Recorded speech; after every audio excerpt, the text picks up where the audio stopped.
The question I hear a lot from CEOs is, how do I get people to embrace a new vision or challenge the status quo or get them to think differently or kind of disrupt the organization in some way where we can really go through some transformational change and adopt some new ideas? So, well, it starts with you. You have to be a hero. Well, they weren't expecting that answer because nobody who's really a hero ever wants that label attached to them. But there is an element of heroic leadership that comes into play here. So how do you do that?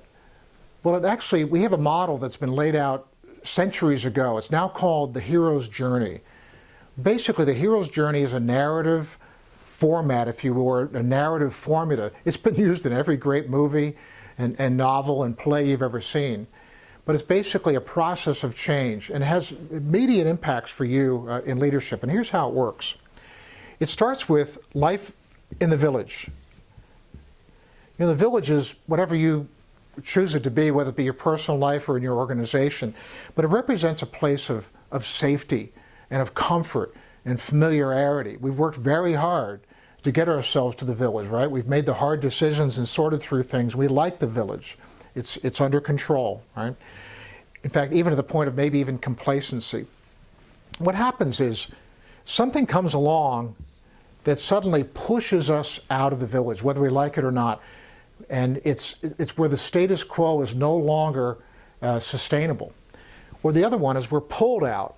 This is something that comes along and intrigues us or attracts us. It could be a dream or a vision or some kind of a new mission for the organization or for our personal lives, where suddenly we're drawn out and the status quo is no longer accepted. So off we go from the village and we begin basically a journey to destinations unknown. All right? And this is the kind of scary part because we're not in control anymore. We're simply exploring and going where things take us. Right? There's an openness to all that. And if we're honest about it, the next thing we confront is the dragon. As best I can draw a dragon for today. So here's our dragon. And the dragon is basically, it's those fears, those anxieties, those things we've always kind of hidden away and we just don't want to deal with. Or they could be ideas and opportunities or vision that have always been out there, but it just always seemed bigger than us. It's very, very hard for us to imagine how we can realize those things. So we all have dragons. What do you do with a dragon? Well, you slay the dragon. How do you slay the dragon? It's very simple.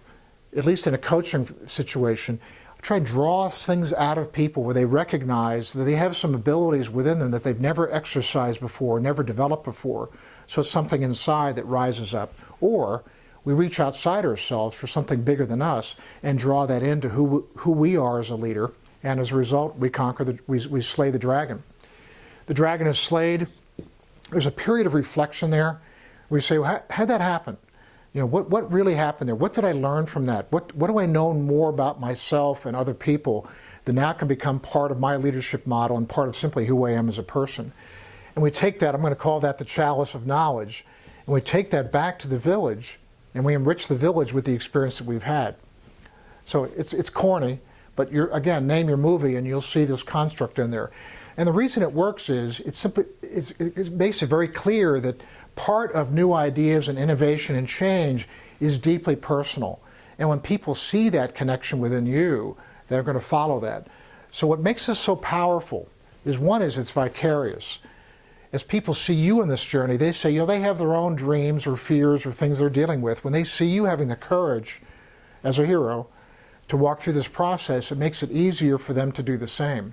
The second thing is, you're more authentic as a leader. You didn't just come up with this because you're the smartest person in the room or you somehow have, you know, the font of all knowledge or wisdom, but you've also struggled to come up with that. So it's much deeper, it's much more meaningful what it is you have to share with them.